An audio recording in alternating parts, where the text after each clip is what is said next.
The church hall in Shreveport, Louisiana, was filled with murmurs. Rows of chairs were neatly arranged, their metal frames catching the soft glow of the old chandeliers. The dim golden light reflected off the worn tile floor, while outside, the sky was painted in muted shades of orange, aqua. Lisa sat in the fourth row, her small legs swinging just above the floor as she hugged a tattered Bible to her chest.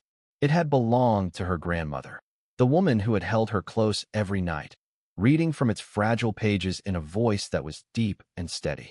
But Grandma was gone now. 2 months had passed, leaving behind a hollow space. Lisa. She didn't care much about politics. She didn't really understand why everyone got so worked up when they said the name Trump. The Make America Great Again it. A wave of applause rippled through the hall as a side door near the stage opened. Donald Trump stepped inside, dressed in a sharp black suit, his golden hair shifting slightly as he moved. But something was off. Tonight, he wasn't flashing his usual broad grin. He wasn't pumping his fist or waving with that larger-than-life energy. There was something measured in. Lisa's heartbeat quickened. This was the moment she had been waiting for. She opened the Bible carefully, her tiny fingers skimming over the faded words. Her question was there, hidden somewhere between the pages, tucked into the memories of her grandmother, caught between faith and doubt. Lisa took a deep breath. She had to find a way to make him hear her. Lisa clutched the Bible tightly against her chest, feeling her heartbeat quicken as Trump stepped onto the stage. The room erupted with applause and cheers, but she barely noticed. Her eyes stayed fixed on the man with tousled golden hair, his black suit gleaming under the harsh stage lights. The speeches began, bold words about America, about faith in its greatness. But Lisa wasn't drawn in. She was waiting for one moment. The moment when she could finally hear the answer she had longed for. And then, when the moderator announced the Q&A session, Lisa knew. This was it. She didn't wait for permission. No hesitation, no second thoughts. She shot up from her seat, standing in the middle of the crowd. Heads turned toward her, eyes widening in surprise at the sight of a small girl, her face bright but unwavering, stepping forward. Trump saw her too. He squinted slightly, as if trying to figure out why a child was here. Lisa took a deep breath. Then, in a voice small but clear, she spoke, her words cutting through the vast space of the hall. "Mr. Trump, what does God mean to you?" The room fell still. The murmurs died. The phones held up to record froze midair. An unexpected silence settled over the space, broken only by the low hum of the ceiling fans overhead. On stage, Trump blinked. This was not a question he had prepared for.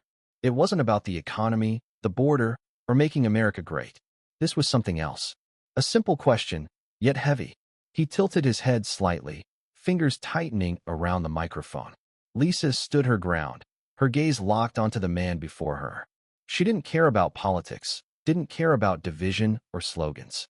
She cared about the answer. Because ever since her grandmother passed, Lisa's faith had wavered. She wasn't sure if God was still there, if the words Grandma had read to her from that Bible still held true. And now, standing before her, was one of the most influential men in America. A man millions of people trusted, followed. Lisa wanted to know, what did God mean to him? Trump didn't answer right away. He looked down at the little girl in front of him, and something in his expression softened. This wasn't a political question. It wasn't a media trap or a hostile challenge. It was the honest, unguarded question of a child. The silence stretched a few seconds longer. The weight of the moment settled over the room. The air felt heavier, deeper. And then, slowly, Trump raised the microphone to his lips, ready to speak. Trump looked at Lisa for a long moment, as if weighing something in his mind. Then, instead of giving a quick, rehearsed answer like people might expect from a politician on stage, he let out a quiet sigh. His eyes narrowed slightly, as though he was looking beyond the room, into another time, another place. "When I was a kid," he began, his voice lower, softer, "I had questions just like yours." The crowd fell silent. Trump rarely spoke about his childhood, especially about something as personal as faith. But tonight, something had shifted. The question of a 9-year-old girl had changed the air in the room. He cleared his throat, his gaze drifting upward, as if he were looking back through the years. "My father wasn't the kind of man who talked much about feelings. He was strong, disciplined. But there was one thing he always emphasized, faith. When I was little, I asked him, "Dad, if God is really there, why doesn't he show himself? Why can't we see him?" A faint smile crossed Trump's lips, as if he could still hear his father's voice. "He told me that faith is like a ladder. You have to climb it, one step at a time, even when you can't see the top. And sometimes, you'll slip. You'll feel like you're falling, like you're about to lose everything. But if you keep going, if you hold on to each rung, one day, you'll understand why God doesn't always appear right in front of us." Lisa's eyes widened. This wasn't the kind of answer she had expected. She hadn't imagined that a man like him, so strong, so sure of himself, had once wrestled with the same doubts she had. Trump continued, but his voice had lost the commanding tone of a politician. Now, it was slower, quieter, honest. "As I got older, I was angry at God sometimes. When I failed, when I was betrayed, when I lost people I loved, I asked why he would let those things happen. There were days when I felt like I was climbing that ladder, but every rung was breaking beneath me. I felt abandoned." Lisa sat frozen. She couldn't picture Trump, one of the most powerful men in the country, feeling helpless, feeling lost. "I was furious," Trump admitted, his voice dropping lower. "I told myself maybe God didn't care about me. Maybe it was all just a story people told to make themselves feel better." Lisa's heart pounded. That was exactly how she had felt after her grandmother passed. The nights she had cried into her pillow, wondering if everything Grandma had taught her was even real. "But then I realized something," Trump said, his eyes locking onto Lisa's. "God never promised life would be easy. He never promised we wouldn't fail or lose people we love. But he did promise that if we hold on to faith, if we keep climbing that ladder, we will never truly be alone." Lisa glanced down at the Bible in her hands. She didn't know if what Trump said was true, but something in his words made her feel warmer. Trump looked out at the audience. For the first time that evening, his voice wasn't that of a politician trying to win over a crowd. It was the voice of a man telling the truth about his life. "We all have moments of doubt," he said. "It's not a sign of weakness. It's part of the journey of faith. The important thing is not to stop climbing. Don't let fear keep you from taking the next step on the ladder God has placed in front of you." Lisa took a deep breath. Maybe, just maybe, Grandma was still out there somewhere, watching her, smiling. And maybe, just maybe, God was still listening. Trump took a deep breath, his eyes drifting into the distance, as if he had traveled back to a moment long past. The hall remained utterly silent, as though everyone was holding their breath, waiting. "There's someone in my family I've always looked up to, my brother, Fred," Trump said, his voice lower, steadier. "He was a good man, the kind of person everyone loved. But he was also someone who faced many struggles." Lisa tilted her head slightly. She had never heard much about Trump's brother before. "Fred wasn't like me," Trump continued. "He didn't care for competition, didn't like the pressure of business or politics. He wanted a simple life, a quiet life. But sometimes, life doesn't give us what we want." He paused for a moment, as if sorting through memories in his mind. "Fred had his battles. He carried pain that no one could fully understand. He tried, he really did. But in the end, I lost him too soon." The air in the room grew heavy. A few people lowered their heads, perhaps reminded of loved ones they had lost. Lisa blinked, feeling a lump form in her throat. She knew what it was like to lose someone important. Trump looked down, his fingers tightening around the microphone. "When Fred passed, I was angry. Angry at myself, angry at the world, and angry at God." His voice was steady, but the weight behind it was unmistakable. "I asked myself, if God really cares about us, why would he let that happen? Why do the good ones go, while so many bad people stay? Why are the people we love taken from us without any explanation?" Lisa's heart clenched. That was the same question she had asked when her grandmother died. Trump sighed, his expression unreadable but deeply reflective. "For a long time, I didn't have an answer. I didn't pray. I didn't think about God. I felt like my faith had disappeared." A heavy silence lingered. No one spoke. No one moved. But then one day, something happened. Trump continued, his voice softer now. "Not a miracle. Not some grand sign from the heavens. Just a moment. A moment when I realized that faith isn't about understanding everything. Faith is about accepting that there are things we will never understand, but believing they have a purpose anyway." Lisa stared at him, feeling like every word was sinking directly into her heart. "You know, Lisa," Trump said, for the first time calling her by name. Faith doesn't mean you'll never have questions. It doesn't mean you'll always feel God's presence. But faith means knowing that even when you can't see Him, He's still there. Lisa glanced down at the Bible in her lap. The pages no longer felt so distant, so foreign. Maybe Trump was right. Maybe Grandma was still there, even if she couldn't see her. Maybe God was still listening, even if she couldn't feel Him.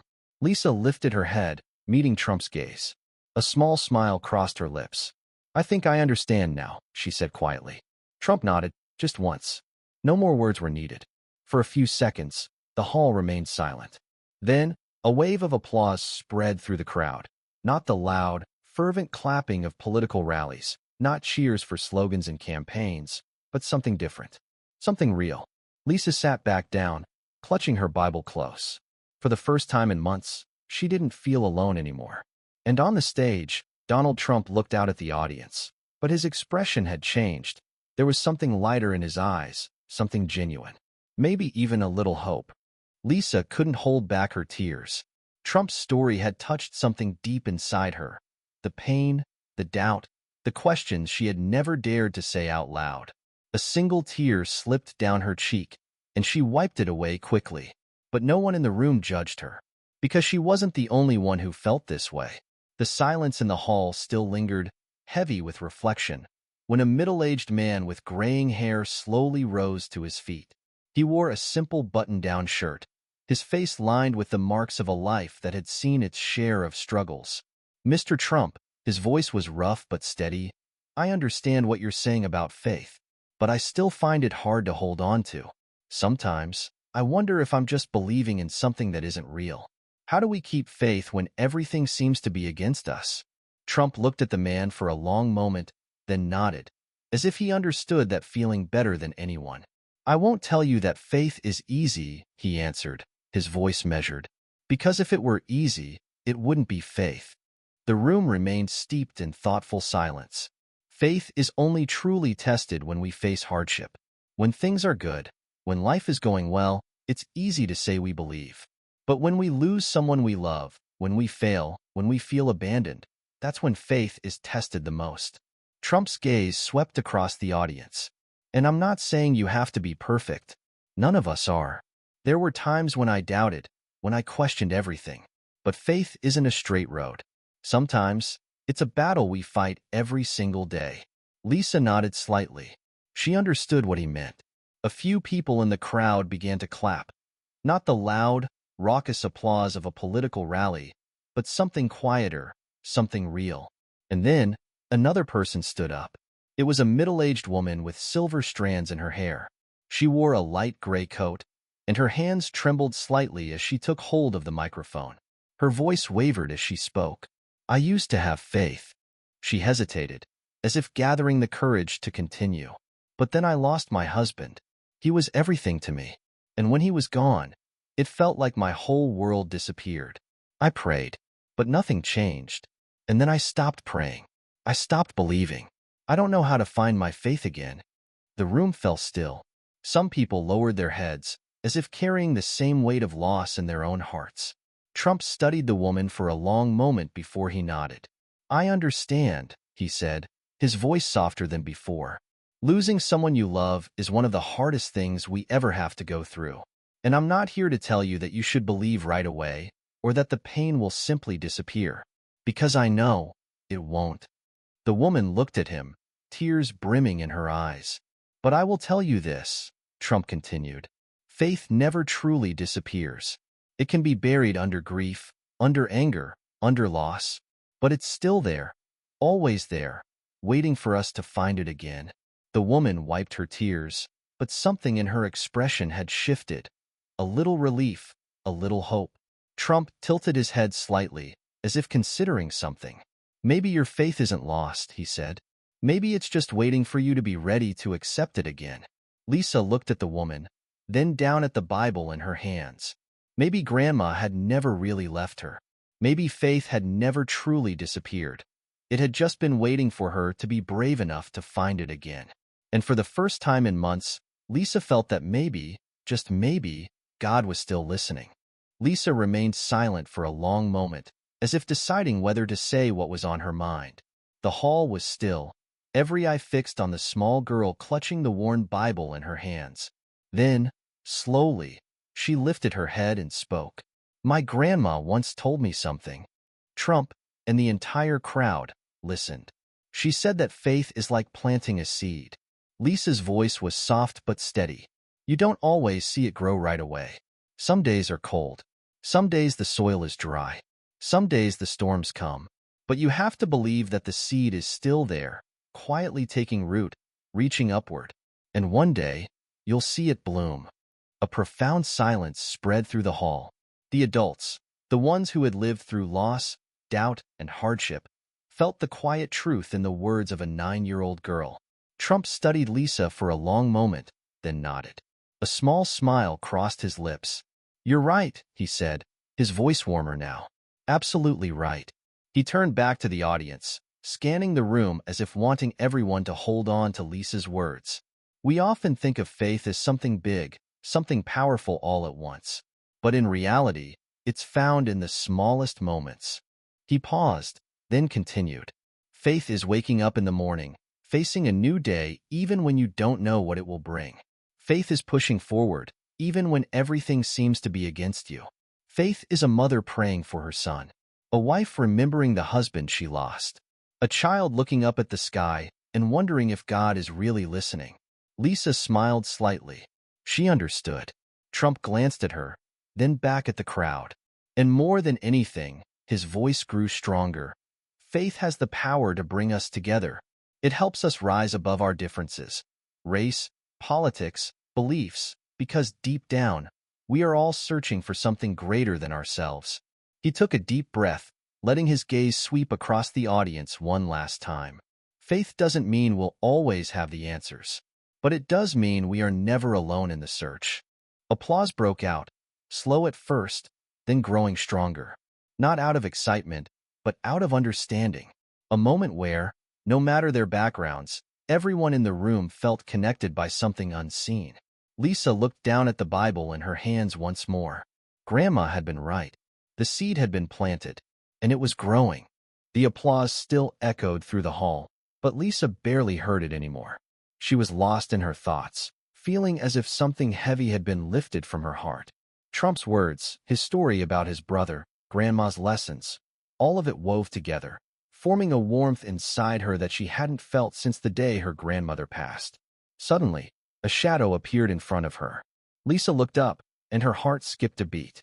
Donald Trump stood there, right in front of her, with a rare smile, not the practiced grin of a politician, but the genuine smile of a man who had been truly moved. He bent down slightly, bringing himself to her eye level. "Thank you, Lisa." Lisa blinked in surprise. "For what?" she asked softly. "For your question." Trump nodded, his voice slow but firm. "Not everyone is brave enough to ask, especially the important ones." A warmth spread in Lisa's chest. She smiled shyly, glancing down at the Bible in her hands. Grandma had once told her that sometimes, a simple question could spark a conversation that changed everything. Maybe she had been right. "Mom," Lisa whispered, "Grandma would be proud of me, wouldn't she?" "Yes, sweetheart. She would be very proud." Lisa clutched the Bible against her chest, and for the first time since Grandma left, she didn't feel alone anymore. Up ahead, Trump turned back to face the hall one last time. His gaze swept over the quiet, reflective faces, people who had just experienced a moment they would never forget.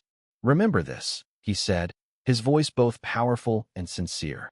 "Sometimes, the simplest questions lead to the most important answers in life." One evening, one question, one conversation, and a change in the heart of a 9-year-old girl. As Lisa walked out of the church hall with her mother, she looked up at the night sky over Shreveport. The stars shimmered above, silent, yet never out of reach. And for the first time in a long time, she whispered a prayer.